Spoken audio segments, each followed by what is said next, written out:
बिस्मिल्लाहिर्रहमानिर्रहीम अस्सलामुअलैकुम रहमतुल्लाह। हुकूमत ने इस टाइम फैसला कर लिया है कि हमने मुल्क में एमरजेंसी लगानी है। मुल्क के अंदर एमरजेंसी लगाने का मुकम्मल प्लान तैयार कर लिया गया है।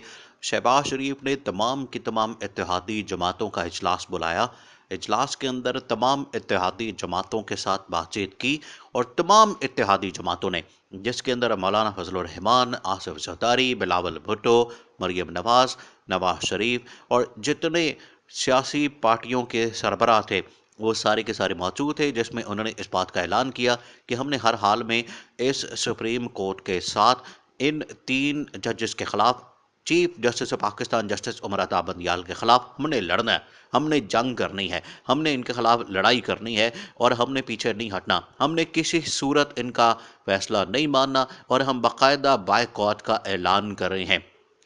इस हुकूमत ने ये जो इस टाइम केस चल रहा है सुप्रीम कोर्ट के अंदर, इसकी कार्रवाई से और इसको इस बेंच से मुकम्मल तौर पर बायकॉट का ऐलान कर दिया है। हुकूमत ने कहा है कि आप सिर्फ उस चीज़ का फैसला बने जो चीफ जस्टिस के खिलाफ काजी फायज ईसा ने फैसला दिया। सू मोटो का उसके पास इख्तियार नहीं, वो उस वक्त तक बेंच तश्कील नहीं दे सकता जितनी देर तक 3 रुकनी कमेटी नहीं बताएगी। तो ये तमाम की तमाम चीज़ें, अब आप अंदाज़ा करें कि इन्होंने मुकम्मल तौर पर लड़ाई का फैसला कर लिया, मुकम्मल तौर पर जंगी महाज खोल दिया है और सुप्रीम कोर्ट के खिलाफ।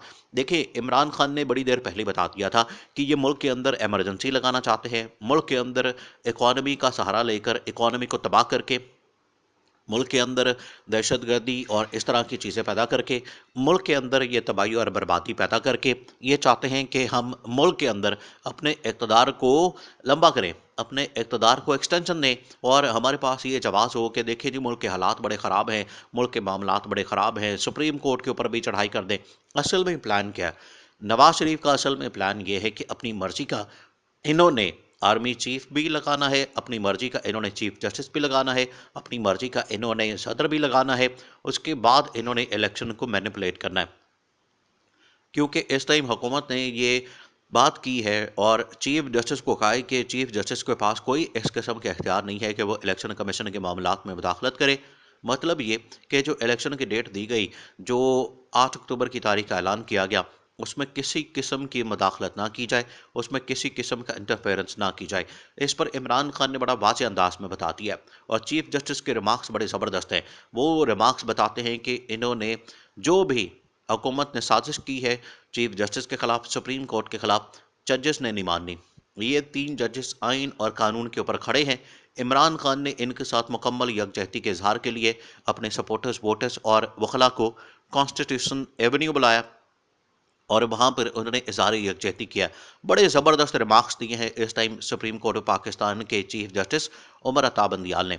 अब जो डिफेंस मिनिस्ट्री, सेक्रेटरी डिफेंस, उसको भी बुलाया गया और उसको भी इस बारे में कहा गया कि आपने इलेक्शन के मामलात के अंदर सपोर्ट करना है इलेक्शन कमीशन को, क्योंकि इलेक्शन कमीशन क्या बहाना मारता है।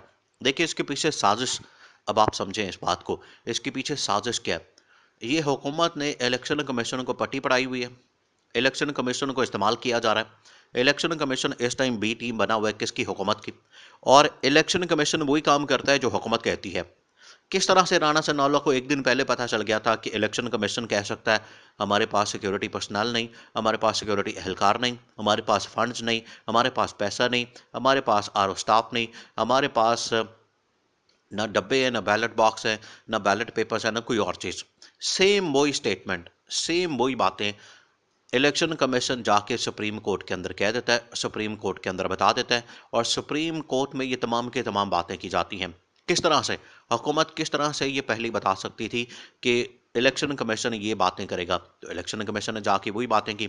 इसका मतलब ये है कि इलेक्शन कमीशन को डिक्टेट किया जा रहा है, इलेक्शन कमीशन को बताया जा रहा है कि आपने ये बात करनी, आपने ये बात करनी, आपने इस तरह से ये कहना है, इस तरह से ये कहना है, मुकम्मल तौर पर बताया जा रहा है। और यही वजह है कि इन्होंने इलेक्शन की डेट इलेक्शन कमीशन से 8 अक्टूबर की दिलवाई है और इतनी दूर लेके चले गए हैं जिसका मकसद बड़ा वाज़ेह है।